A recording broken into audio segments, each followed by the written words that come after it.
Em um hospital onde decisões são tomadas em segundos, uma profissional dedicada enfrenta muito mais do que apenas o cansaço de um turno exaustivo.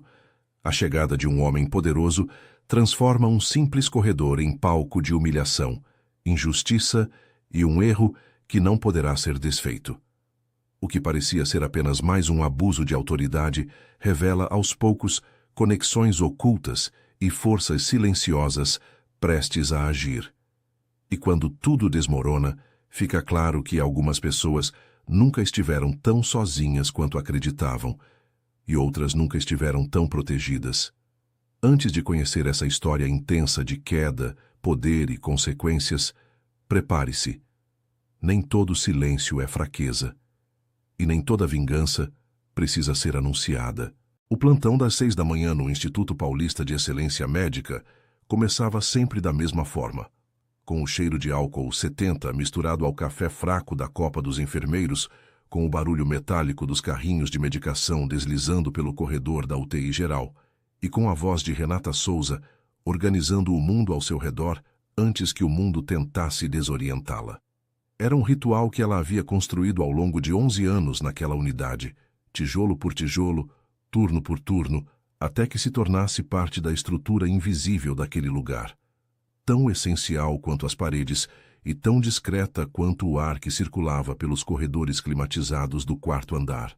Renata tinha 37 anos e carregava nos ombros a firmeza de quem aprendeu cedo que a competência é a única moeda que ninguém pode confiscar. Seus cabelos pretos estavam sempre presos num coque baixo. Sua postura era ereta mesmo nas horas em que os pés protestavam dentro dos tênis brancos de solado macio, e seus olhos escuros tinham aquela qualidade rara de olhar para um paciente e enxergar ao mesmo tempo o prontuário, a dor e o ser humano por trás das duas coisas.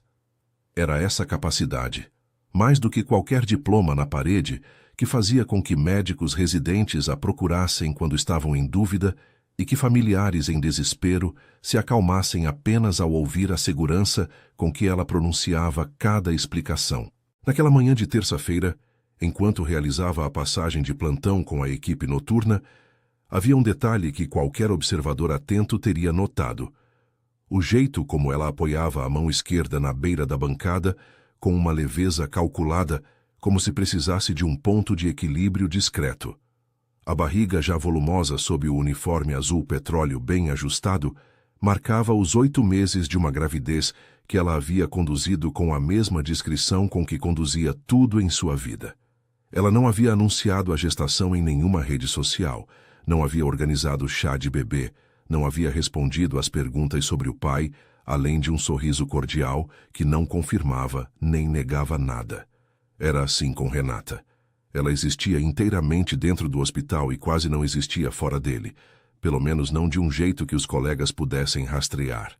Cláudia, sua parceira de plantão há 6 anos, era a única que sabia um pouco mais. Não muito, porque Renata era avara com detalhes pessoais, mas o suficiente para entender que havia uma história por trás daquela mulher que poucos imaginariam. Cláudia sabia que Renata tinha um irmão. Sabia que esse irmão era rico, muito rico, de um jeito que Renata nunca explicou direito. Sabia também que elas raramente falavam sobre ele, e que nas poucas vezes em que o nome escapava numa conversa, Renata mudava levemente de assunto, com uma habilidade que parecia ensaiada. Leito 7 estabilizou durante a noite, disse a enfermeira do turno noturno, apontando para o prontuário na tela. Pressão ainda instável, mas o Dr. Albuquerque já foi avisado e passa na visita às 8. Renata anotou mentalmente, passou os olhos pelos demais leitos, fez uma pergunta sobre o leito 12, ajustou a sequência de checagem que usaria nas próximas horas. Quando a equipe noturna saiu, ela ficou um momento parada no centro da sala de enfermagem, olhando para o painel de monitoramento, com aquela expressão de quem está calculando 10 coisas ao mesmo tempo, sem demonstrar esforço algum. Você dormiu? Cláudia perguntou, se aproximando com 2 copos de café, oferecendo um. Dormi o suficiente. Renata aceitou o café, tomou um gole pequeno. Obrigada. Mentira, mas tudo bem. Cláudia sorriu. A Alice ligou para você ontem à tarde, Disse que você não atendeu. Estava no pré-natal. Já retornei. Cláudia sabia quando não pressionar. Era uma das qualidades que Renata mais apreciava nela. E assim, o plantão começou como sempre começava, com uma espécie de harmonia funcional, cada membro da equipe ocupando seu espaço, os monitores bipando em frequências constantes, os pacientes sendo avaliados um a um com o rigor que a UTI exigia. O Instituto Paulista de Excelência Médica ficava no bairro Bela Vista, em São Paulo, a poucos quarteirões da Avenida Paulista. Era um hospital particular de alto padrão, conhecido por sua estrutura impecável e por atender uma clientela que pagava caro pela expectativa de um serviço que correspondesse ao preço. A UTI geral no quarto andar era considerada uma das melhores da cidade, e isso se devia em grande parte ao protocolo rígido mantido pela equipe de enfermagem, cujo pilar silencioso era Renata. O Dr. Fábio Drummond, chefe do setor médico, costumava dizer em reuniões que o diferencial daquela UTI era o investimento em tecnologia. O que ele nunca dizia, talvez não soubesse articular, era que o diferencial real era a mulher de coque baixo que chegava às 6 da manhã com a calma de quem já viu tudo e a determinação de quem ainda acredita que pode melhorar. Por volta das 10 da manhã, Renata estava no leito 3, ajustando a infusão venosa de uma paciente de 62 anos que havia sido internada na semana anterior com quadro de insuficiência respiratória aguda. A mulher estava acordada, os olhos abertos sobre a máscara de oxigênio, e acompanhava os movimentos de Renata com aquela gratidão silenciosa que os pacientes de UTI desenvolvem para com os profissionais que não os tratam como números. Vai ficar bem, Renata disse, em voz baixa, enquanto verificava o acesso venoso. A pressão está melhor hoje do que ontem. Isso é progresso. A paciente não conseguia falar com a máscara, mas seus dedos se moveram levemente sobre o lençol. Um gesto mínimo que Renata entendeu como resposta. Ela ajustou o lençol, conferiu mais uma vez o monitor e foi ao próximo leito com o mesmo passo firme de sempre, sem pressa e sem demora, num ritmo que parecia biologicamente calibrado para aquele ambiente. Foi nesse momento que o som chegou até ela. Primeiro como uma perturbação distante no corredor, depois como uma voz que aumentava de volume com a velocidade de algo que não estava acostumado a encontrar resistência. Era uma voz masculina, alta, com aquele timbre específico de quem fala esperando que todos parem para ouvir. Renata não levantou os olhos imediatamente. Havia aprendido, ao longo dos anos, que reagir rápido demais a barulho era sinal de ansiedade, e ansiedade na UTI custava caro. Mas quando Cláudia apareceu na porta da sala de enfermagem com uma expressão que ela raramente usava, uma mistura de incredulidade e contenção, Renata entendeu que aquele barulho era diferente. Tem um homem na recepção da UTI, Cláudia disse com a voz baixa e controlada. Ele está pedindo para entrar sem autorização. Diz que é urgente. O segurança já chamou o Dr. Fábio. Que tipo de queixa? Segundo ele, uma lesão na mão. Mas ele está gritando e não está sozinho. Tem 2 assessores com ele. Renata colocou a prancheta sobre o balcão, respirou fundo uma única vez e caminhou em direção à recepção da UTI com a mesma serenidade com que caminhava para qualquer outra situação difícil. Era sempre assim. O mundo ao redor podia tremer, e ela avançava. O que ela encontrou no corredor em frente à porta de vidro da unidade foi um homem de aproximadamente 50 anos, terno cinza-chumbo impecável, cabelo grisalho bem cortado e uma faixa de curativo improvisado ao redor da mão direita que, à primeira vista, não parecia justificar o nível de urgência que ele emanava. Havia algo nele que Renata reconheceu de imediato. Não porque já o tivesse visto antes, mas porque havia um tipo específico de presença que ela havia aprendido a identificar ao longo dos anos. A presença de quem nunca ouviu a palavra, não de uma forma que realmente importasse. O homem olhou para ela quando ela se aproximou. Seus olhos percorreram a barriga, o uniforme, o coque, e então, com uma leveza ensaiada que era quase insultuosa, ele falou. Preciso ser atendido agora. Não estou aqui para esperar na fila como qualquer um. Renata o olhou por um segundo inteiro antes de responder. Foi um segundo longo. Boa manhã, ela disse. Sou a enfermeira-chefe desta unidade. Pode me explicar o que aconteceu com a sua mão? Ele ergueu a sobrancelha, como se a pergunta fosse uma impertinência. E foi exatamente ali, naquele gesto mínimo, que Renata soube que o dia havia mudado de natureza. O nome dele era Henrique Cavalcante Neto. E em São Paulo, esse nome abria portas que outras pessoas nem sabiam que existiam. Henrique tinha construído sua fortuna no setor imobiliário de alto padrão ao longo de 2 décadas, comprando terrenos onde ninguém ainda havia olhado, erguendo torres onde as pessoas certas queriam morar, e cultivando uma rede de relacionamentos que misturava o andar mais alto da política com o mais alto da iniciativa privada. Seu rosto já havia aparecido na capa de pelo menos 3 revistas de negócios, sempre com aquela expressão de quem está fazendo um favor ao fotógrafo ao sorrir. Era o tipo de homem que seus admiradores chamavam de visionário e seus concorrentes chamavam de implacável. E nenhum dos 2 grupos estava errado. E havia chegado ao hospital naquela manhã não porque a lesão na mão fosse grave. Era um corte superficial ocorrido durante um evento na noite anterior, quando uma taça de cristal havia se partido de forma inconveniente, mas porque Henrique Cavalcante Neto não aceitava a possibilidade de que qualquer coisa em seu corpo ficasse sem atenção por mais de algumas horas. Não era medo, exatamente. Era mais uma questão de princípio. Ele pagava por um plano de saúde que custava mais por mês do que o salário de muitos dos profissionais daquele hospital. E entendia que esse valor comprava não apenas cobertura médica, mas prioridade absoluta. Seus 2 assessores ficaram ligeiramente para trás enquanto ele encarava Renata no corredor. Um deles, um jovem de terno escuro que parecia ter sido contratado para parecer imponente, segurava uma pasta fina com documentos. O outro mexia no celular com a urgência de quem está cronometrando o próprio tempo. O que aconteceu com minha mão é o que vocês deveriam estar investigando, não eu, Henrique disse, o tom levemente impaciente, como se estivesse corrigindo um equívoco óbvio. Preciso de um médico, agora, não de perguntas. Esta é uma UTI, Renata respondeu, com a mesma calma com que havia se aproximado. Unidade de terapia intensiva. Para ser atendido aqui, o senhor precisaria de uma triagem médica indicando necessidade de cuidados intensivos. Uma lesão na mão, em princípio, seria tratada no pronto atendimento que fica no 2º andar. Ele piscou.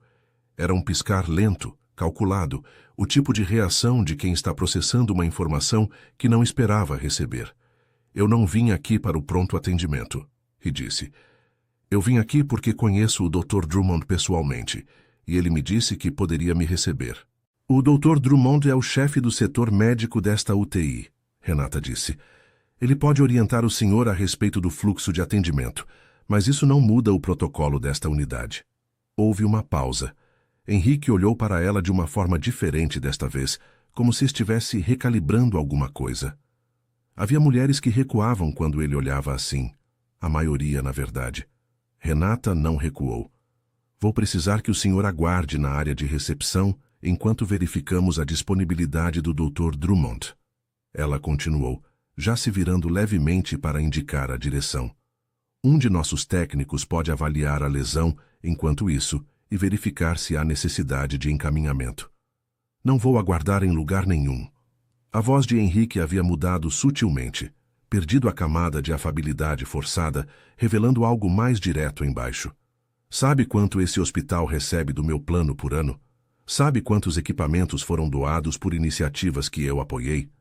Tenho consciência do quanto o senhor contribui, Renata disse, e havia na frase uma precisão cirúrgica que não era rudeza, mas também não era concordância.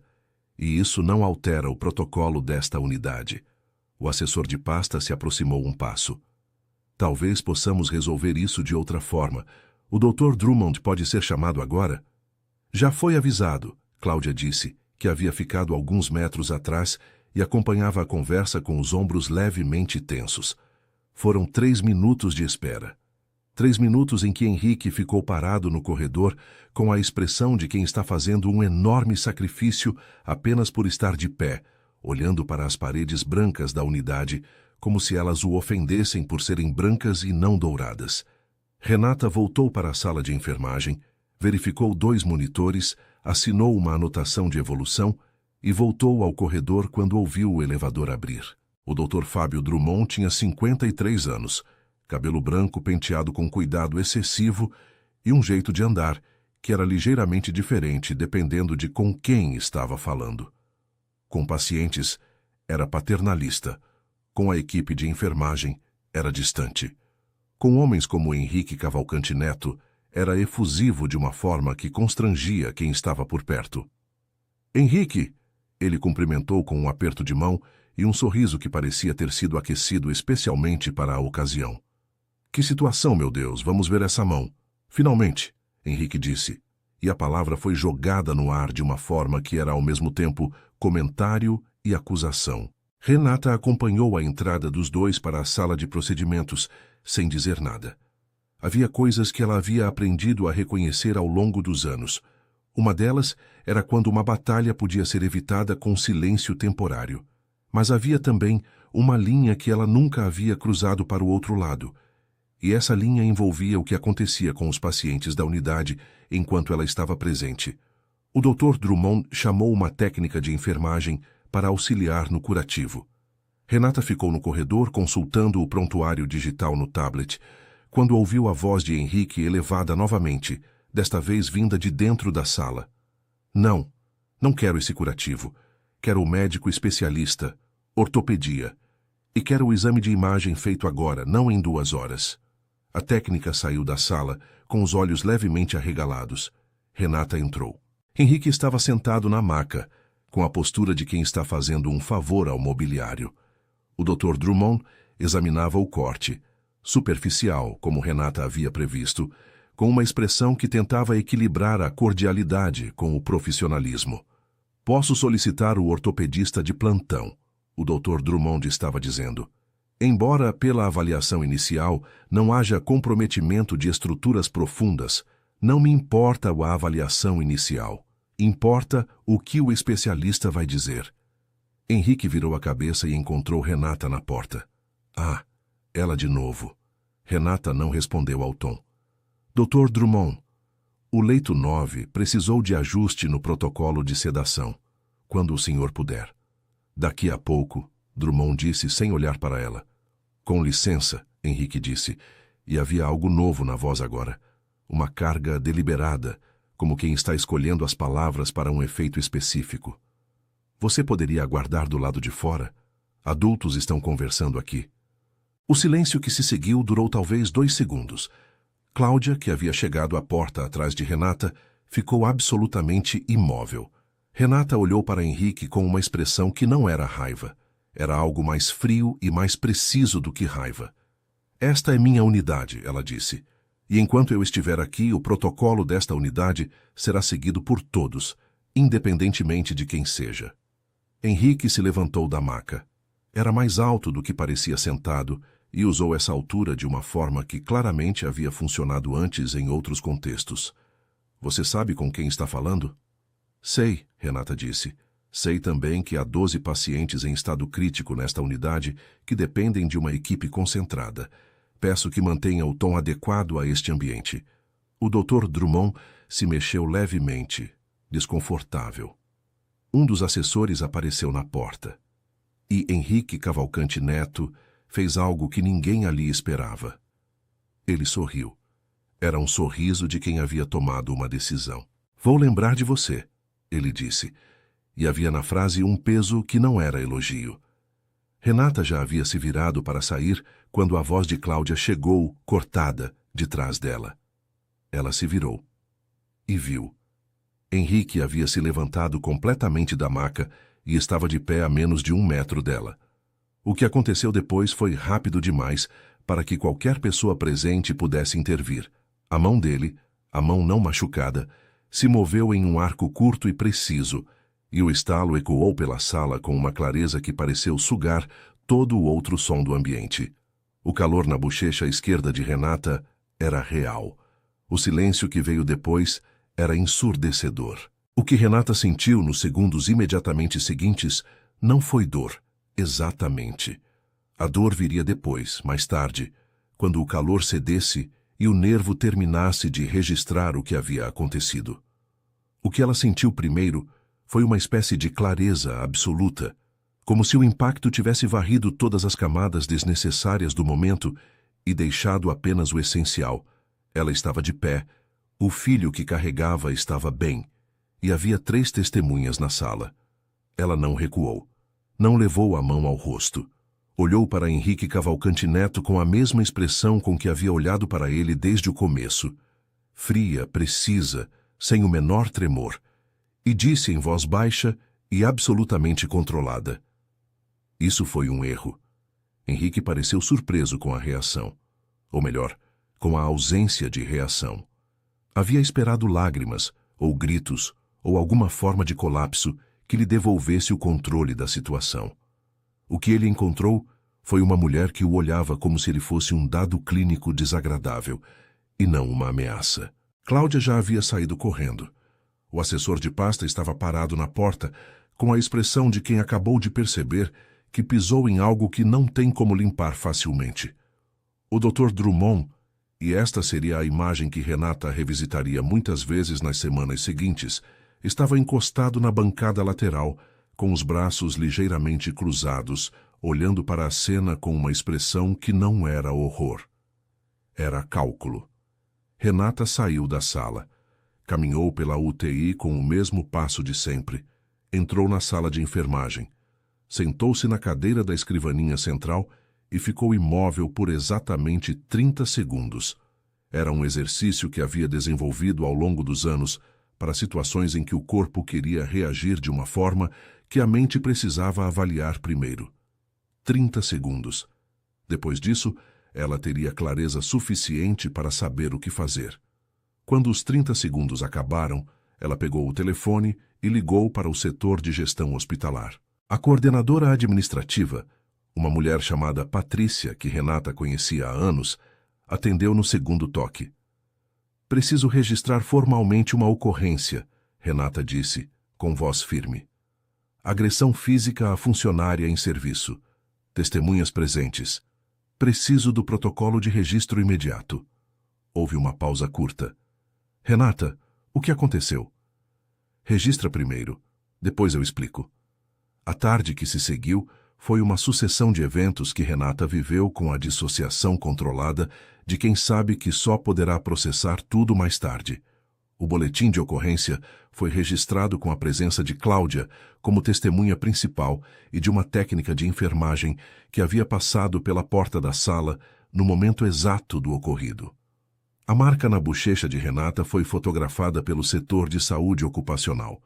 O relatório foi protocolado. O que Renata não esperava, ou talvez esperasse em algum nível, por ter trabalhado anos suficientes para conhecer as engrenagens invisíveis daquela instituição, foi a velocidade com que a resposta chegou. Eram 4 horas da tarde, quando o Dr. Fábio Drummond entrou na sala de reuniões do 4º andar, com uma expressão que tentava ser compassiva e era apenas constrangida. Patrícia estava sentada ao lado de Renata. Um representante do departamento jurídico do hospital ocupava a cabeceira da mesa, com a postura de quem preferia estar em qualquer outro lugar. "Renata", o Dr. Drummond começou, e o uso do primeiro nome sozinho já dizia muito. "Preciso que você entenda que a situação é delicada para todos." "A situação é simples", Renata disse. "Fui agredida fisicamente em serviço.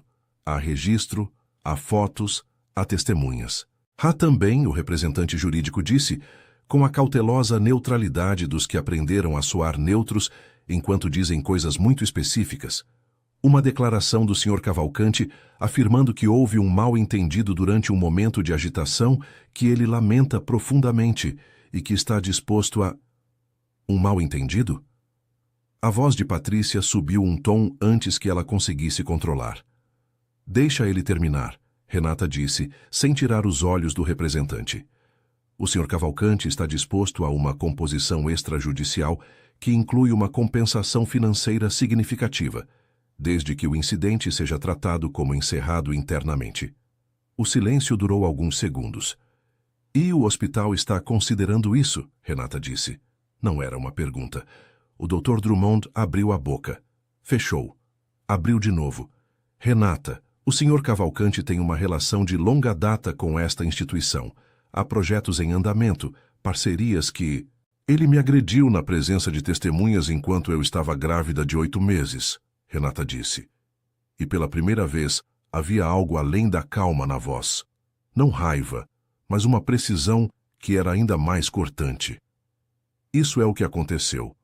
O restante são escolhas que cada um de vocês está fazendo agora. A reunião terminou às 5:20.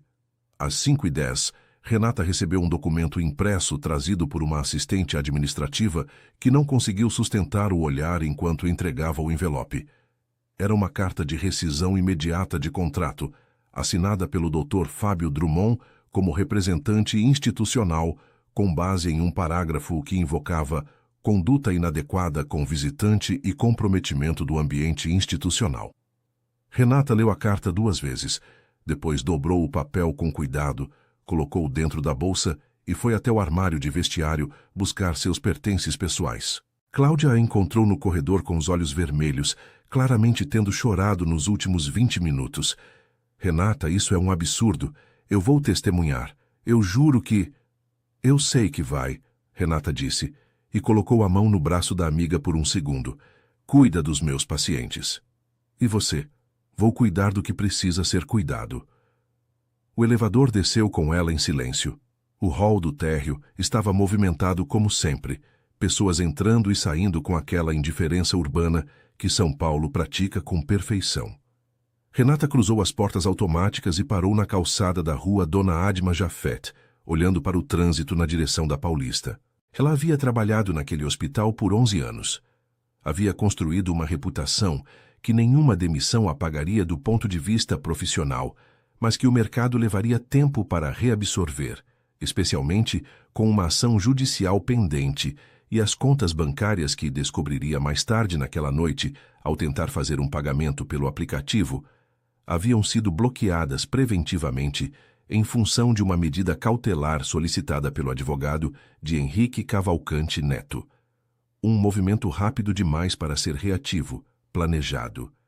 Ela ficou parada na calçada por talvez 1 minuto inteiro. O sol de fim de tarde em São Paulo tinha aquela qualidade laranja que tornava as sombras compridas e a barriga pesava de um jeito diferente do habitual. Não era o peso físico que ela havia aprendido a carregar, mas algo que ela só poderia descrever como o peso de perceber que havia perdido, em um único dia, a maior parte do que havia construído sozinha. Dentro do apartamento, horas depois, sentada na poltrona do quarto com os pés no chão e o celular na mão, ela ficou olhando para um contato que havia guardado com um nome simples: M. Havia uma regra entre eles. Ela havia criado essa regra e ele havia respeitado, durante anos, sem reclamação, mesmo quando ela sabia que ele teria preferido não respeitar. A regra era simples. A vida dela era dela. Ela havia escolhido construir algo com as próprias mãos, independente de quem ele era ou do que ele poderia oferecer. Ela não queria o guarda-chuva, queria aprender a atravessar a chuva. Mas havia também uma segunda parte da regra, um acordo silencioso feito numa noite de muitos anos atrás, num apartamento diferente, numa cidade diferente. Se ela algum dia precisasse, de verdade precisasse, ela ligaria, e ele atenderia. Renata olhou para a barriga. Pensou na filha que estava prestes a chegar ao mundo. Pensou nas contas bloqueadas, no processo judicial, no emprego perdido e em tudo o que havia construído desabando como uma estrutura que alguém havia removido os parafusos sem que ela percebesse. Depois discou. O telefone chamou uma vez, só uma. Renata. A voz do outro lado era calma, grave, e havia nela algo que ela não conseguia nomear direito. Uma mistura de alívio e de algo que parecia dor contida, como de alguém que havia esperado essa ligação por muito tempo e jamais havia desejado que ela fosse necessária. Eu já sei. Eu já sei. As 3 palavras ficaram suspensas no ar do quarto por um momento. Renata sentiu algo se mover dentro dela. Não o bebê, não desta vez, mas alguma coisa mais velha e mais profunda, uma sensação que ela havia aprendido a associar à presença do irmão, mesmo quando ele não estava fisicamente perto. Como você sabe? Ela perguntou e a voz saiu mais baixa do que esperava. Não importa como. Uma pausa curta. Você está bem?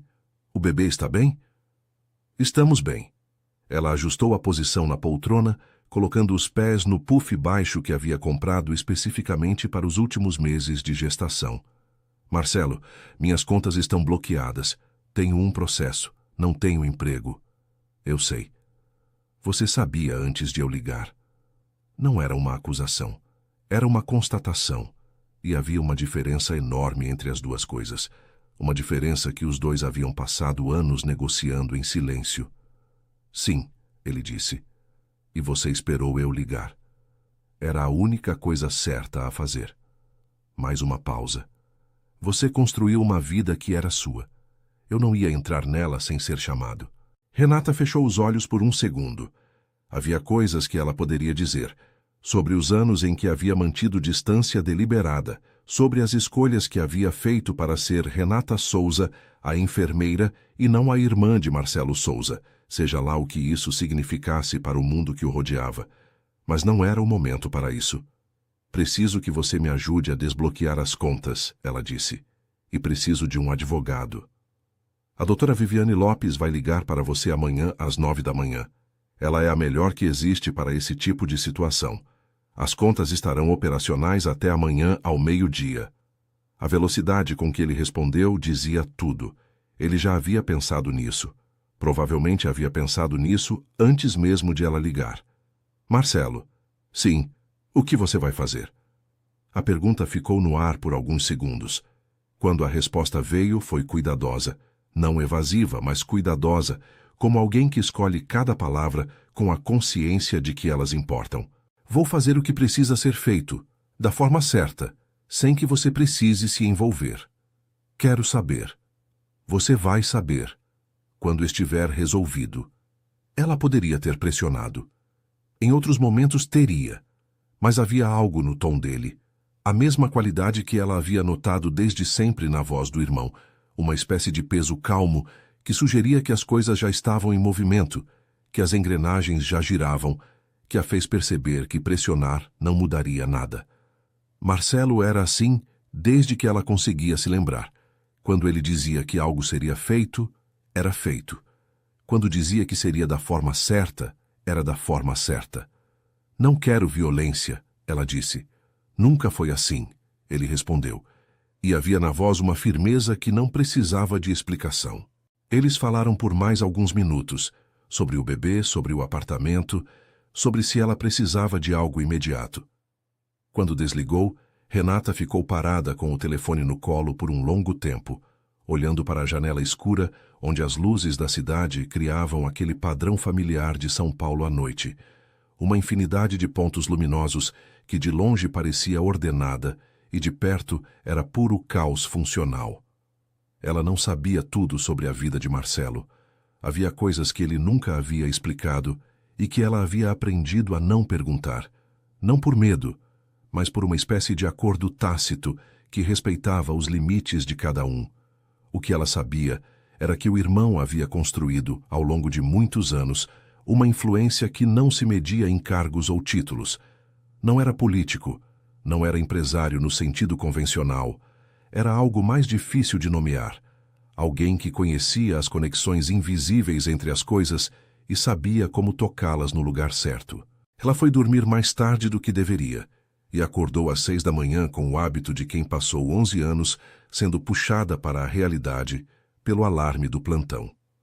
Por um momento, na zona entre o sono e a vigília, sentiu o impulso automático de se levantar, prender o cabelo e ir trabalhar. Depois a memória voltou, e ela ficou deitada por mais alguns minutos, deixando o peso da realidade se redistribuir pelo corpo antes de se sentar. Às 8h42, antes mesmo da ligação da doutora Viviane Lopes, chegou uma mensagem de Cláudia. Renata, você precisa saber de uma coisa.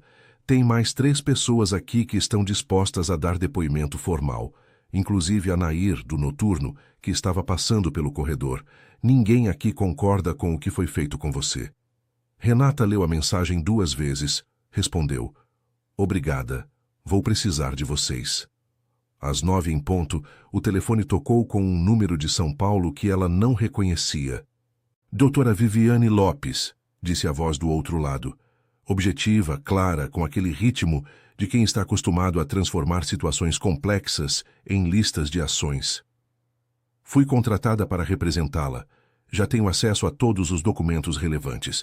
Precisamos conversar sobre a estratégia antes que o prazo para contestação da medida cautelar expire amanhã. Pode falar, Renata disse. A medida cautelar de bloqueio de contas foi solicitada com base em uma alegação de dano moral inverso. Ou seja, o advogado do Sr. Cavalcante argumentou preventivamente que você poderia buscar recursos que prejudicariam a reputação dele. É um movimento agressivo e tecnicamente questionável. Com as testemunhas que você tem, isso cai. E a demissão? Rescisão por justa causa sem causa comprovada, em uma funcionária com contrato por tempo indeterminado, grávida, com registro funcional impecável e 11 anos de casa. É um caso textbook de demissão discriminatória. O hospital vai querer evitar a exposição judicial antes que chegue à audiência pública. Renata processou isso. Quanto tempo? Para o bloqueio de contas, até amanhã ao meio-dia, como combinado. Para a rescisão, semanas para um acordo, meses para a sentença, se eles quiserem brigar. Mas eles não vão querer brigar. Confie em mim. E o processo que ele abriu contra mim? Não existe processo. Existe uma ameaça de processo que nunca foi efetivamente protocolada. Seu advogado anterior, que aliás foi contratado pelo hospital e não por você, o que já é um conflito de interesses, provavelmente não lhe informou sobre essa distinção. Renata não havia tido advogado anterior. Havia apenas recebido uma ligação de um homem que se identificou como representante jurídico do hospital e disse que ela seria notificada em breve. Havia entendido naquele momento a extensão do que estava enfrentando. Então, o que fazemos agora? Ela perguntou. Primeiro, você me autoriza a protocolar a contestação da cautelar ainda hoje. Segundo, eu entro em contato com o hospital para abrir negociação sobre a rescisão. Terceiro, e isso é importante, você não faz nenhuma declaração pública, não responde a jornalistas se algum te procurar e não posta nada nas redes sociais. O silêncio estratégico é uma ferramenta. Entendido. Uma última coisa. A voz da doutora Viviane ficou um tom mais baixa, não de confidência, mas de precisão. Independente do que aconteça nos próximos dias com o Sr. Cavalcante, você precisa estar focada na sua situação legal e na sua saúde. Há questões acontecendo em paralelo que não são da sua responsabilidade gerenciar. Você entende o que estou dizendo? Renata entendeu. Havia coisas em movimento que não eram gerenciadas por advogadas.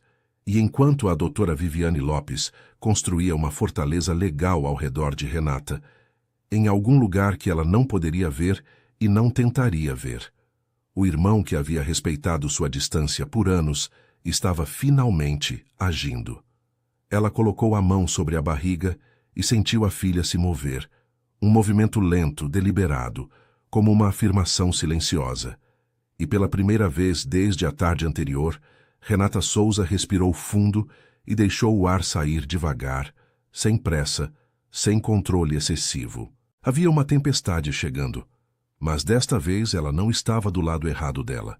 Henrique Cavalcante Neto acordou na quinta-feira com a satisfação específica de quem acredita ter encerrado um problema. Havia dormido bem, jantado ainda melhor e passado a noite anterior no apartamento do Jardim Europa, com a tranquilidade de quem já calculou todos os ângulos de uma situação e os encontrou favoráveis. O advogado havia garantido que a medida cautelar estava sólida. O hospital havia providenciado a demissão. A enfermeira, por mais que tivesse aquela qualidade irritante de não demonstrar medo, estava agora sem emprego, sem renda imediata e com um processo pendente, ou pelo menos com a percepção de um processo pendente, o que produzia o mesmo efeito prático.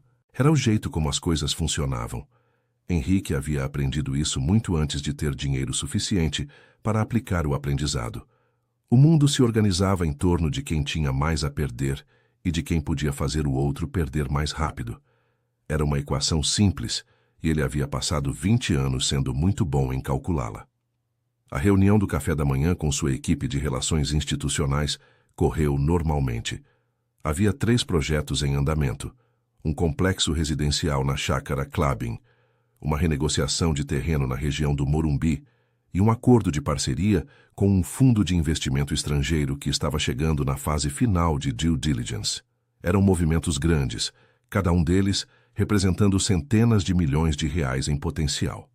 Henrique transitava entre os assuntos com a fluência de quem havia construído esse universo com as próprias mãos. Foi na sexta-feira de manhã que o primeiro sinal apareceu. Seu diretor financeiro, Rodrigo, ligou às 8h40, com uma voz que tentava soar casual e não conseguia. Henrique, preciso que você olhe os números da conta operacional do Fundo Cavalcante III. O que tem? Houve uma movimentação ontem à tarde que não reconheço. Uma saída, pequena tecnicamente, mas o banco classificou como uma transferência de rotina quando não era. Henrique franziu o senho. Quanto? 240 mil. O problema não é o valor. O problema é que eu não autorizei, você não autorizou. E quando fui rastrear a origem da instrução, o sistema do banco diz que veio de um acesso interno autorizado. Isso é impossível. Eu sei. Estou falando com o gerente da conta agora. Mas achei que você deveria saber imediatamente. Henrique desligou e ficou olhando para a janela do escritório no 22º andar na Faria Lima, com os arranha-céus de São Paulo se estendendo em todas as direções como um argumento visual de escala e poder. 240 mil era irrelevante na dimensão do que ele movimentava, mas erros de sistema não aconteciam, e acessos internos não autorizados também não. Ele chamou o assessor de TI corporativo e passou a manhã seguinte revisando logs de acesso. Não encontraram nada conclusivo. A transferência havia sido revertida pelo banco às 3h. Erro operacional, foi a explicação, com um pedido de desculpas formal que soou ensaiado demais para ser espontâneo. Henrique arquivou o episódio numa pasta mental de coisas a monitorar e seguiu o dia. No sábado, o Fundo de Investimento Estrangeiro enviou um e-mail pedindo uma extensão de prazo para a due diligence. A justificativa era técnica, relacionada à documentação regulatória no país de origem. Henrique respondeu, confirmando a extensão sem questionar. Essas coisas aconteciam, mas havia algo na escolha das palavras do e-mail que o deixou levemente desconfortável, uma frieza que não havia estado lá na semana anterior. Na segunda-feira, 3 coisas aconteceram quase simultaneamente. A primeira, 2 dos 4 diretores do conselho do complexo Clabin enviaram mensagens pedindo uma reunião urgente. O assunto indicado era revisão de cláusulas contratuais, o que na prática significava que alguém havia lhes mostrado algo que os preocupava. A segunda, o banco onde Henrique mantinha suas principais reservas pessoais, não o banco corporativo, mas a instituição privada de gestão de patrimônio onde ele havia concentrado uma parcela significativa de seus ativos pessoais, ligou pedindo uma reunião presencial para alinhamento de portfólio. Em 8 anos de relacionamento com aquele banco, nenhum gerente havia pedido uma reunião presencial sem aviso prévio. A terceira, Leonardo Frade, um dos sócios do escritório de advocacia que cuidava de seus interesses há mais de 10 anos, ligou para dizer que estava impedido de continuar prestando serviços devido a um potencial conflito de interesses identificado internamente, sem mais explicações, sem indicação de quem seria o conflito, com um pedido de que Henrique providenciasse representação alternativa para os assuntos em andamento. Henrique ficou olhando para o telefone depois dessa última ligação, com uma expressão que seus funcionários não haviam visto antes. Não raiva, não calculismo, mas algo próximo de perplexidade genuína. Ele ligou para Rodrigo. Você acha que essas coisas têm conexão? Honestamente, uma pausa. Não sei. Pode ser coincidência. Pode ser que o mercado esteja reagindo a alguma notícia que eu não vi. Mas a saída do Leonardo Frade não faz sentido por nenhuma lógica convencional. Ele faz parte do nosso escritório há uma década. Conflito de interesses com quem? Ele não disse. Henrique foi à reunião com o banco na terça-feira pela manhã e ouviu com atenção crescente, enquanto o gerente de relacionamento, um homem de meia-idade que havia sempre sido cordial ao ponto do servilismo, explicava com muita circunspecção que havia preocupações internas de compliance relacionadas a movimentações que precisavam de documentação adicional. As movimentações eram legítimas. Henrique sabia disso. O banco sabia disso. Mas alguém havia solicitado formalmente uma revisão, e revisões levavam tempo. E durante esse tempo, determinados produtos do portfólio estariam temporariamente indisponíveis. Ele saiu da reunião com a sensação nova e desagradável de que o chão havia se tornado ligeiramente menos sólido do que parecia. Naquela tarde, seu assistente pessoal entrou na sala com uma expressão tensa. Henrique, tem uma pessoa aguardando na recepção. Não tem agendamento. Diz que tem uma mensagem para você. Quem é? Não deu nome, deixou apenas um cartão. O assistente colocou sobre a mesa um cartão de visita simples. Papel grosso, cor creme, sem logotipo, sem telefone, sem endereço.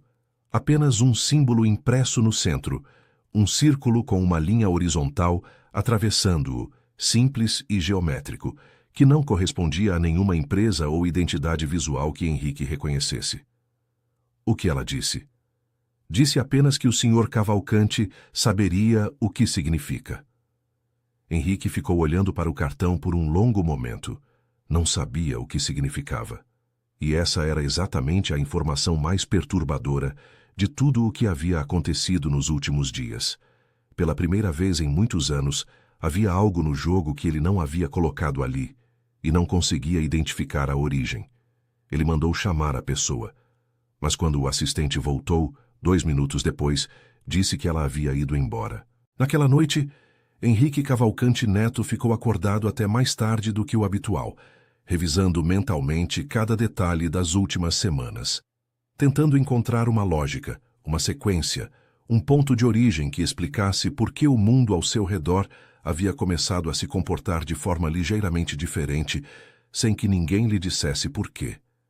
E foi nessa revisão silenciosa, sentado na varanda do apartamento com a cidade espalhada abaixo, que um nome voltou à sua memória. Não com urgência, mas com a persistência discreta de uma fagulha que não apaga. A enfermeira. Ele afastou o pensamento quase imediatamente. Era impossível. O que uma enfermeira demitida, grávida, sem recursos, poderia ter a ver com movimentações em fundos privados e com a saída de escritórios de advocacia de primeira linha? Era paranoia. Era o estresse acumulado de uma semana atípica distorcendo sua análise. Mas o cartão ainda estava sobre a mesa do escritório, e o símbolo nele, aquele círculo simples com uma linha, continuava lá, sem resposta, como uma pergunta feita em voz baixa demais para que ele pudesse fingir não ter ouvido. A segunda semana começou com uma velocidade que Henrique não havia experimentado em nenhum de seus anos no mundo dos negócios. Não era a velocidade de uma crise convencional. Dessas, ele havia atravessado algumas e sabia como eram, barulhentas, visíveis, cheias de jornalistas na porta e advogados em pânico.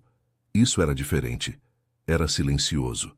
Era como observar a maré descendo em velocidade ligeiramente acelerada, com toda a aparência de normalidade, enquanto o chão sob os pés ia ficando menos firme a cada hora.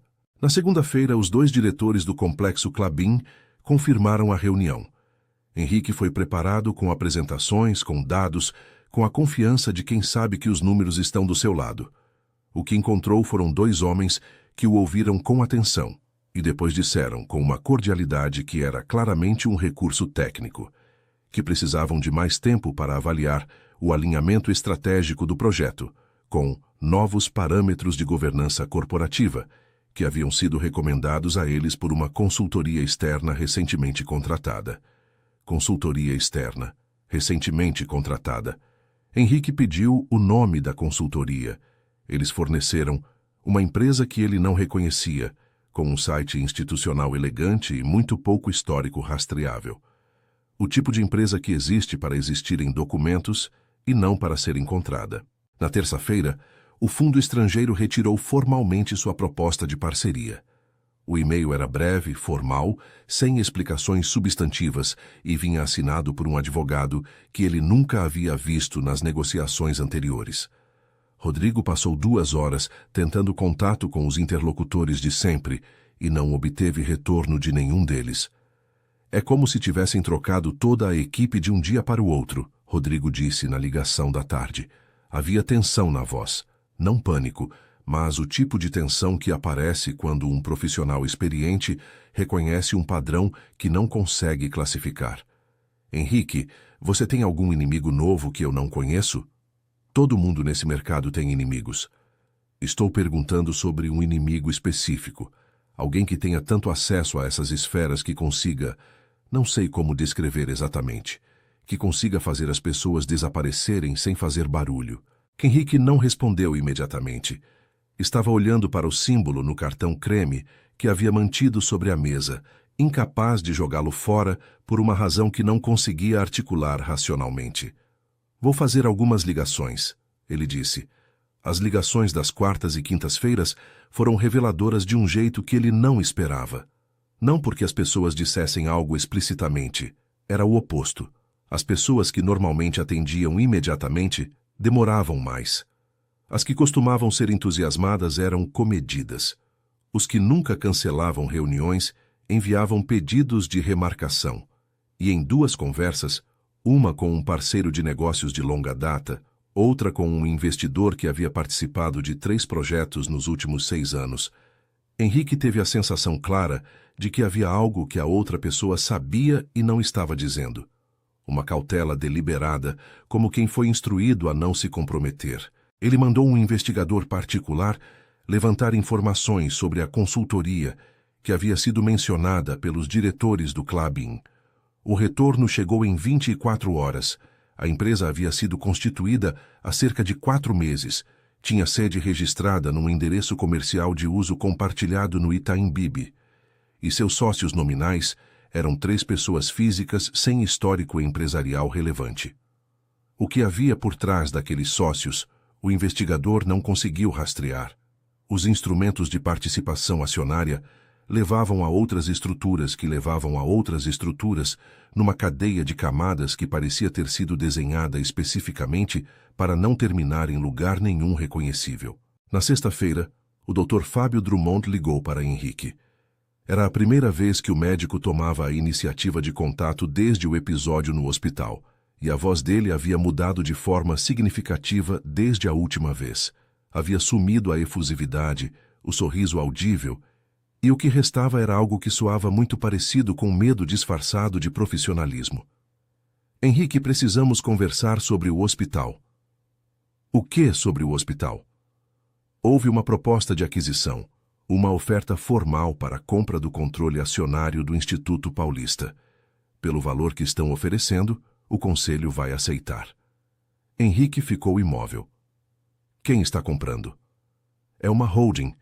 Não consigo identificar quem está por trás dela. Meu contato no conselho disse que o processo foi iniciado há cerca de 2 semanas e avançou com uma velocidade que ele nunca havia visto num processo de aquisição. 2 semanas. Henrique fez o cálculo sem precisar pensar muito. 2 semanas atrás, era o dia seguinte ao episódio na UTI. Fábio, ele disse, e a voz saiu com uma textura diferente das últimas semanas, mais baixa, mais direta, com o peso de algo que ainda não havia admitido para si mesmo. Esse símbolo, um círculo com uma linha horizontal. Você já viu isso?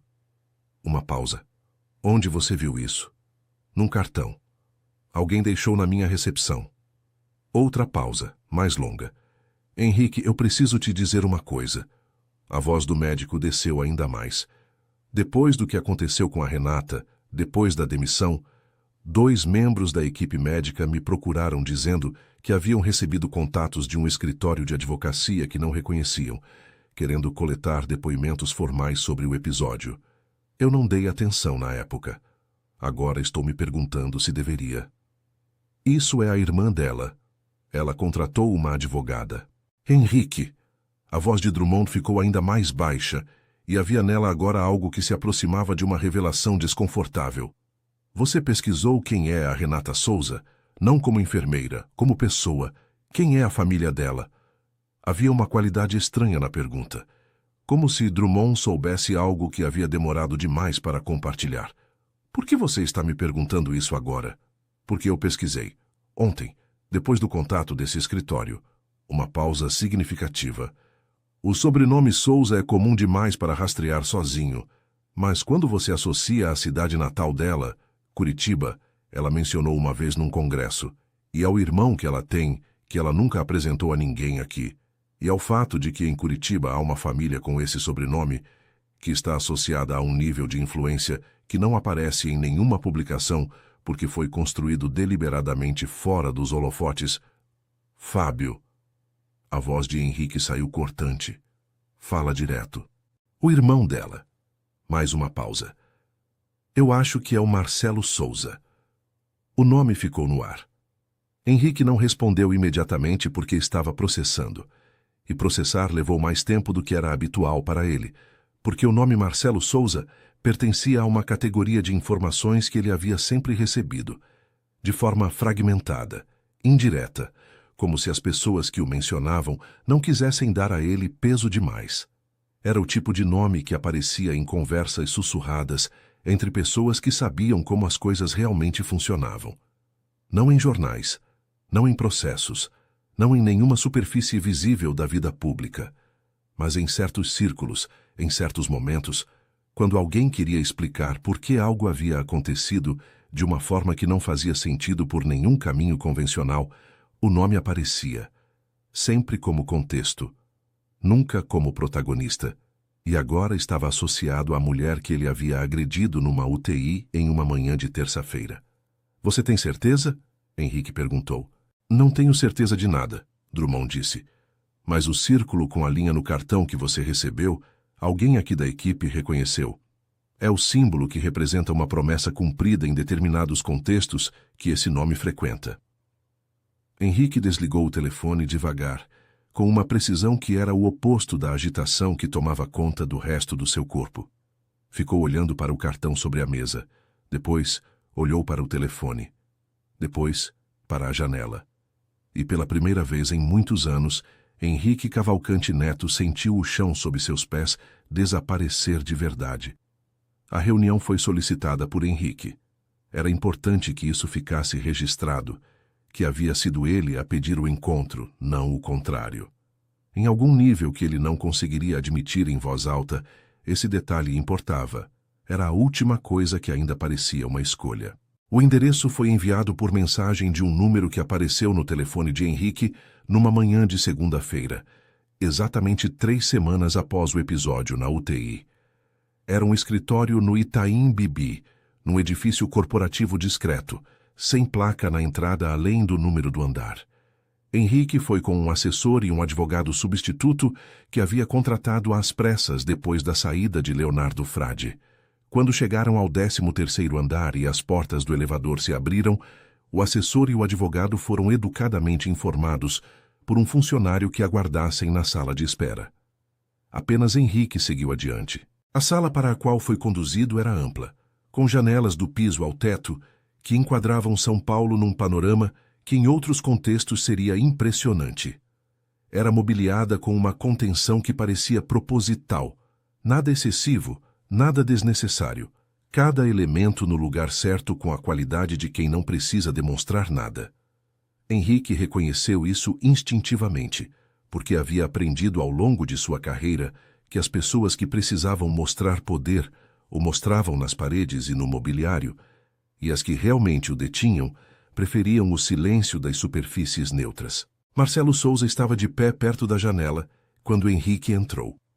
Tinha 52 anos, cabelo grisalho curto, postura que não era rígida, mas tampouco convidativa. Usava um terno simples, azul marinho, sem gravata. Quando se virou para olhar para Henrique, havia nos olhos aquela mesma qualidade que Henrique havia notado na irmã, a capacidade de olhar para alguém e enxergar mais do que a superfície, sem demonstrar esforço.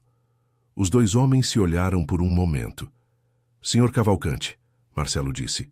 A voz era grave, calma, e não havia nela nenhuma afetação de hostilidade, o que era estranhamente mais desconcertante do que se houvesse. "Souza", Henrique cruzou a sala e sentou na cadeira que havia do lado oposto da mesa sem ser convidado. Era um gesto automático de demarcação. Ele sempre sentava antes, sempre ocupava o espaço antes.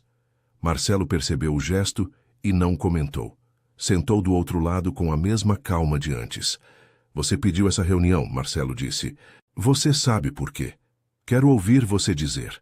Henrique olhou para ele. As últimas 3 semanas aconteceram por conta da sua irmã. As últimas 3 semanas, Marcelo disse, aconteceram por conta do que você fez. Havia uma diferença fundamental na formulação das 2 frases, e os 2 homens entenderam isso sem precisar discutir. Henrique tamborilou um dedo sobre a mesa e depois parou, consciente de que o gesto revelava a agitação que ele não queria mostrar. O que você quer? Henrique perguntou. Não é sobre o que eu quero. Marcelo abriu uma pasta sobre a mesa, não dramaticamente, mas com o gesto preciso de alguém que havia preparado aquilo com cuidado. É sobre o que precisa ser feito. Henrique olhou para os documentos. Eram páginas de relatórios, extratos, contratos, não os dele, ou pelo menos não inteiramente. Havia documentos que ele reconheceu com uma sensação crescente no estômago, porque eram documentos que não deveriam existir fora de determinados cofres digitais de acesso extremamente restrito. Isso são irregularidades em 3 contratos de concessão pública dos últimos 8 anos, Marcelo disse, com a neutralidade de quem está descrevendo um fenômeno natural. Sobrepreço documentado em 2 licitações e um conjunto de correspondências que estabelecem de forma bastante clara a relação entre certas decisões regulatórias e certos fluxos financeiros que passaram por estruturas ligadas ao seu nome. Henrique não respondeu de imediato. Estava calculando, era o que fazia em situações de pressão, calculava, buscava ângulos, procurava a saída que ainda não havia visto. Isso pode ser contestado em qualquer tribunal, ele disse. Pode, Marcelo concordou. E seria um processo longo, caro e muito público. Uma pausa. Ou pode não ir para lugar nenhum. O silêncio que se seguiu tinha uma textura específica. O silêncio de uma negociação que ainda não havia começado oficialmente, mas já havia estabelecido todos os seus termos reais. O que você quer? Henrique disse de novo, e desta vez não era uma pergunta, mas uma abertura. Marcelo colocou outra folha sobre a mesa. Era um documento de constituição de fundo, um instrumento jurídico de transferência patrimonial para uma entidade beneficente. O nome do fundo estava no cabeçalho. Fundo de Apoio à Maternidade Vulnerável. Henrique leu as cifras. Eram muito específicas e eram grandes. Isso é minha fortuna, ele disse, e é uma parte dela, a parte que foi construída com os instrumentos que estão naquela pasta. Marcelo apontou para os documentos com um gesto suave. O restante é seu, a parte que você construiu de forma limpa, e há uma parte limpa, eu verifico isso com cuidado antes de agir. Henrique ficou olhando para o documento. Havia algo quase irônico no destino dos recursos, um fundo para mães em vulnerabilidade, especificamente. Ele não acreditava em coincidências suficientemente para achar que a escolha havia sido casual. E se eu não assinar? Então, os documentos nessa pasta chegam aos lugares certos e o processo começa. Marcelo falou sem emoção, como se estivesse descrevendo uma previsão meteorológica. Você tem recursos para atravessar um processo longo, mas não tem recursos para atravessar um processo longo e ainda manter a rede de confiança que precisou de décadas para construir. Você sabe disso. Era verdade. Henrique sabia disso. Havia visto o que acontecia com pessoas do seu círculo quando a confiança desaparecia, não num colapso dramático, mas naquele esfarelamento discreto e irreversível de relações que não voltavam atrás. Há uma segunda parte, Marcelo disse. Henrique ergueu os olhos. Você vai retirar todas as ações judiciais contra minha irmã. Todas as medidas que foram tomadas em relação a ela são desfeitas. E o Dr. Fábio Drummond assina uma carta de demissão do cargo de chefe médico dentro de 48 horas. Uma pausa. Esse último ponto ele já sabe. Entrou em contato comigo ontem pedindo orientação sobre como proceder. Henrique fechou os olhos por um segundo. Quando abriu, havia uma expressão diferente no rosto. Não de derrota exatamente, mas de alguém que havia chegado ao fim de um cálculo e encontrado um resultado que não esperava. Você assistiu, Henrique disse de repente. Era uma intuição e era precisa. Você estava lá no hospital. Marcelo não respondeu imediatamente. Quando falou foi com aquela mesma calma que não se quebrava. Eu respeito as escolhas da minha irmã. Ela escolheu uma vida independente, e eu respeitei isso durante anos. Uma pausa. Mas eu nunca deixei completamente de cuidar dela. Há uma diferença entre controlar e proteger. Você estava lá, Henrique repetiu, processando. Eu estava num lugar onde podia vê-la sem que ela soubesse. Uma promessa que fiz a mim mesmo. A voz de Marcelo ficou ligeiramente mais baixa. Não de emoção dramática, mas com o peso de algo genuíno. Quando aquilo aconteceu, precisei de todo o meu controle para não agir ali mesmo. Mas ela não queria que eu agisse.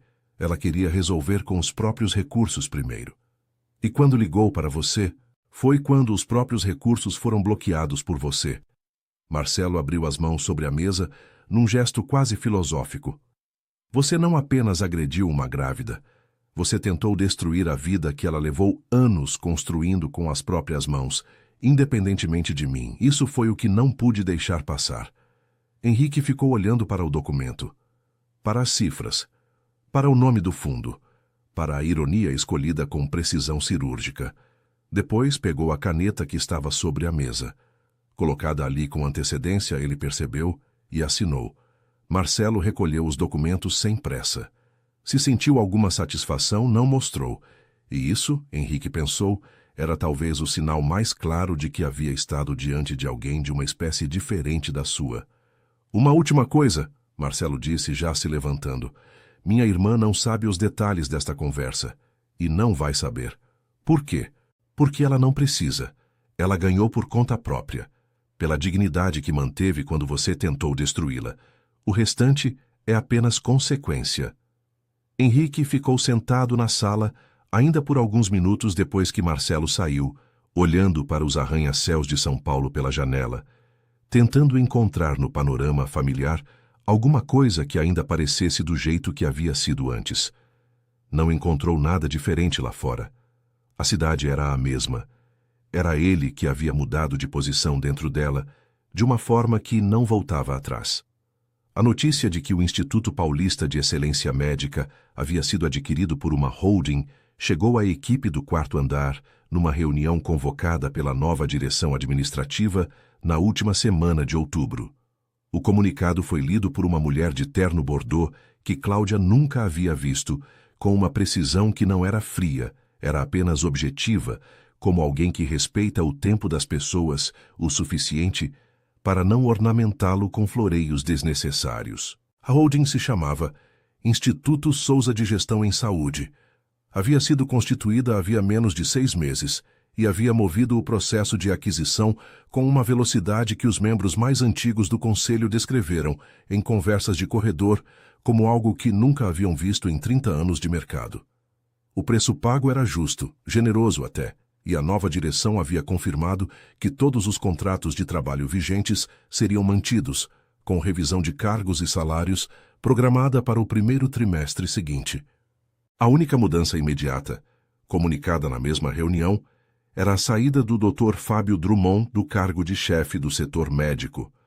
A nota oficial dizia: reestruturação de liderança alinhada aos novos parâmetros institucionais. O que a nota não dizia, e que circulou nos corredores com a velocidade silenciosa que as informações importantes têm em ambientes hospitalares, era que Drummond havia sido realocado para uma função administrativa de segundo escalão num setor sem prestígio e sem poder de decisão, com um salário que representava menos da metade do anterior. O homem que havia ignorado testemunhos, assinado uma demissão indefensável e calculado que o poder de Henrique Cavalcante Neto era mais durável do que a integridade de uma enfermeira, agora ocupava uma sala sem janela, no subsolo do mesmo hospital onde havia exercido sua influência por 14 anos. Cláudia soube de tudo isso antes de ligar para Renata. Ficou segurando o telefone por alguns minutos, tentando encontrar as palavras certas, E então percebeu que não havia palavras certas para aquilo. Havia apenas a verdade, e a verdade era suficiente. Renata atendeu no terceiro toque.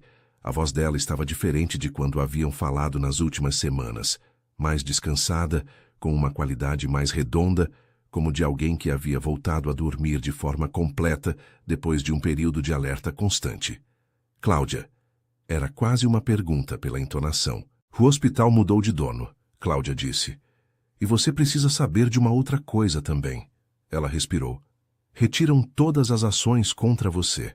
A doutora Viviane ligou para mim achando que você talvez não tivesse checado o e-mail ainda. O processo não existe mais. As contas estão liberadas há 3 semanas, você já sabia. Mas agora veio também uma proposta formal de acordo sobre a rescisão. Um valor que a doutora Viviane disse que você não vai querer recusar. Do outro lado, silêncio. Um silêncio que Cláudia conhecia.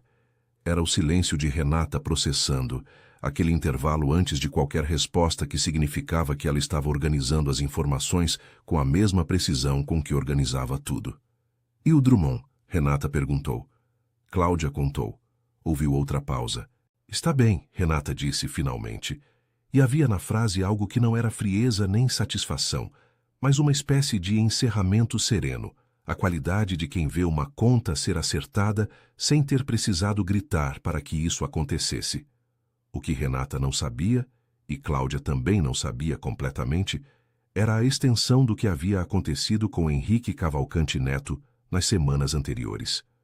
O que chegou ao conhecimento público de forma fragmentada e sem os detalhes que teria exigido uma investigação jornalística profunda foi que o Ministério Público havia recebido uma série de documentos relacionados a irregularidades em contratos de concessão pública vinculados ao Grupo Cavalcante.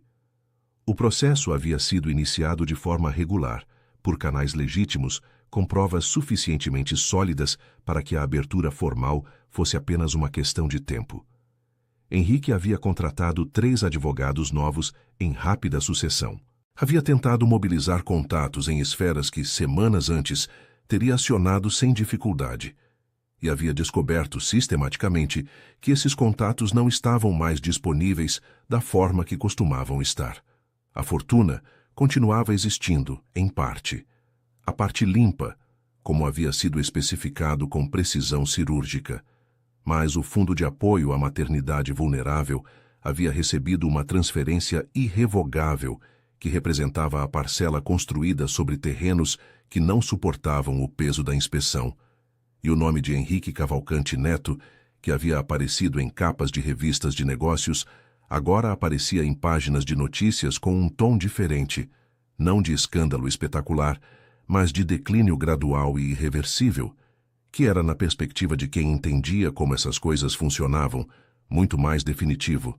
Renata soube de partes disso por Cláudia, outras partes pela doutora Viviane, e algumas, as mais específicas, as que explicavam como determinadas engrenagens haviam se encaixado. Ela nunca soube completamente, e não perguntou. Havia feito uma escolha, anos antes, de não saber mais do que precisava saber sobre a vida do irmão. E essa escolha havia se sustentado, mesmo diante da tentação de entender. Havia algo limpo nessa ignorância deliberada. Algo que preservava o que ela havia construído. O que ela soube, porque precisava saber para seguir em frente, foi que o Instituto Souza de Gestão em Saúde era, de fato, ligado ao seu irmão. Marcelo não havia tentado esconder isso dela. Havia ligado numa tarde de outubro, com a mesma voz calma de sempre, e dito: "O hospital é meu agora. Você não precisa voltar para lá se não quiser. Mas se quiser, a posição está aberta, com as condições que você merecia ter desde o começo. Você comprou o hospital por causa de mim", ela disse. "Eu comprei o hospital porque era um ativo subvalorizado com potencial de gestão significativo", ele disse. Uma pausa. "E porque a única maneira de garantir que o que aconteceu com você nunca acontecesse com nenhuma outra pessoa naquele lugar era mudar quem tomava as decisões." Era a resposta mais Marcelo possível, e Renata havia sorrido, um sorriso que ele não viu porque estavam ao telefone, mas que ela suspeitava que ele havia de alguma forma percebido mesmo assim. Vou precisar de uns 3 meses, ela disse, quando você estiver pronta. E assim havia ficado. 3 meses. O tempo que ela precisaria para ter a filha, se recuperar, reorganizar a vida e decidir, com a cabeça fria e o coração em ordem, o que queria para o próximo capítulo. Naquelas semanas que se seguiram, Renata havia feito coisas que não havia feito em muito tempo. Havia dormido até mais tarde do que o alarme mandava. Havia cozinhado com calma. Havia lido livros que não eram manuais de protocolo clínico. Havia recebido Cláudia em casa para jantar numa quarta-feira à noite e passado 3 horas conversando sobre coisas que não eram trabalho. Havia, aos poucos, permitido que a vida entrasse pelos espaços que a rotina excessiva havia mantido fechados por anos.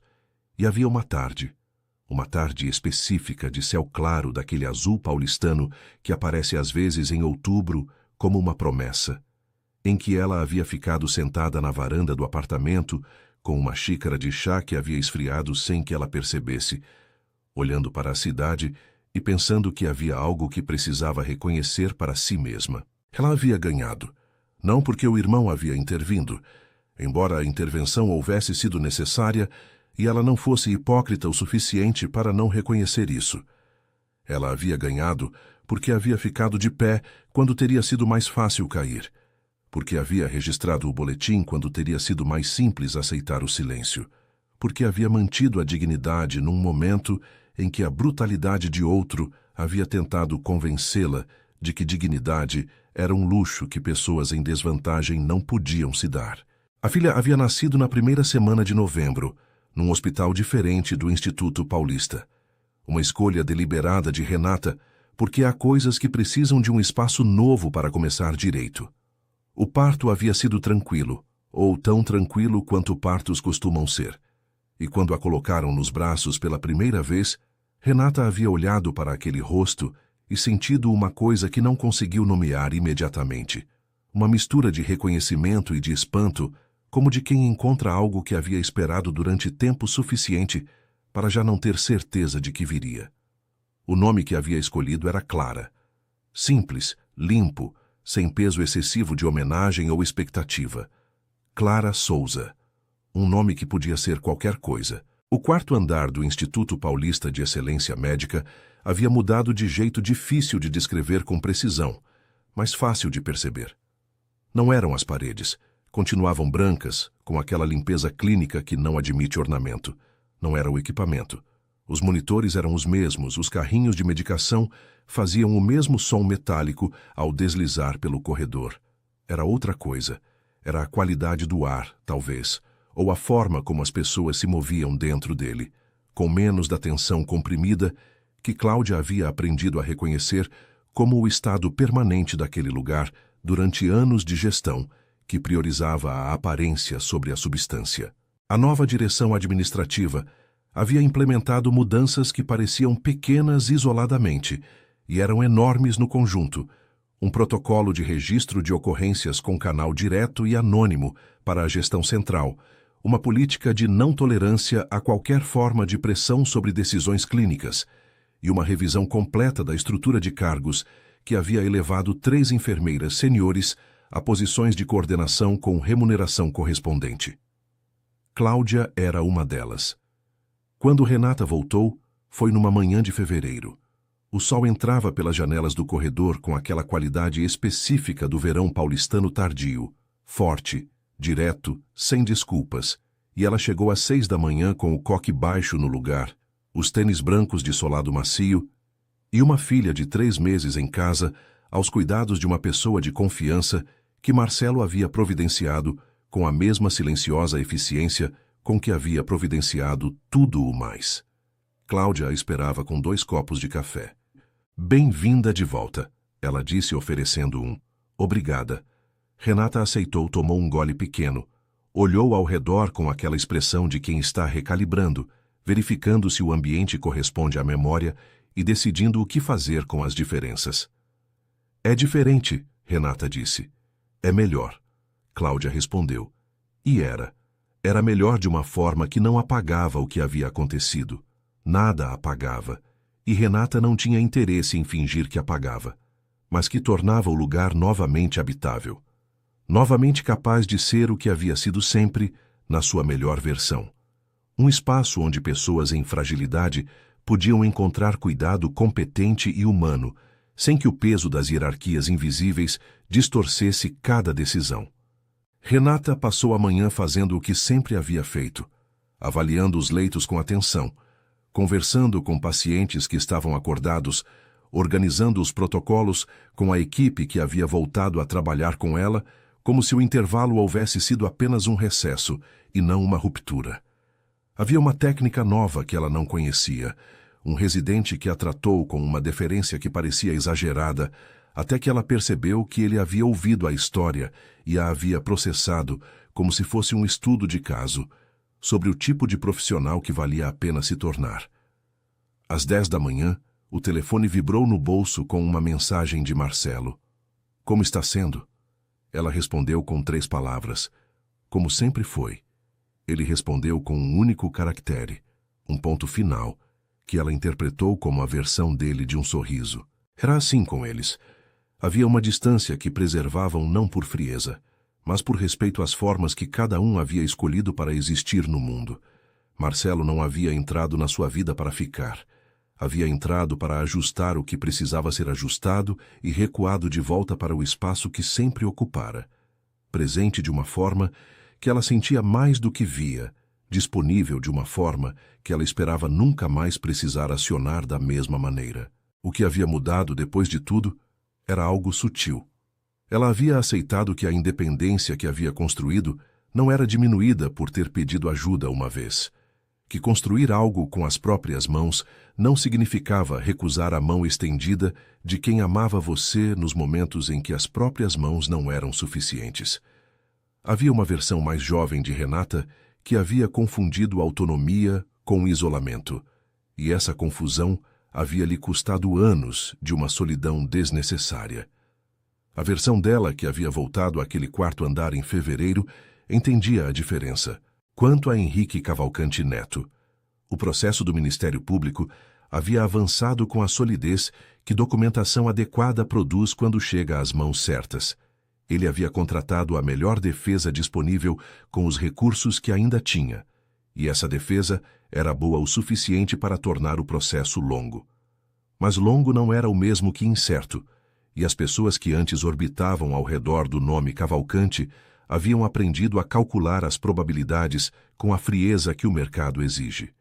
A órbita havia se desfeito, não de forma dramática, não com declarações públicas ou traições espetaculares, apenas com a gravidade natural das coisas que perdem a massa que as tornava centrais. O Fundo de Apoio à Maternidade Vulnerável havia começado suas operações no mês de janeiro, com uma estrutura administrativa enxuta e critérios de seleção que priorizavam mulheres em situação de maior risco.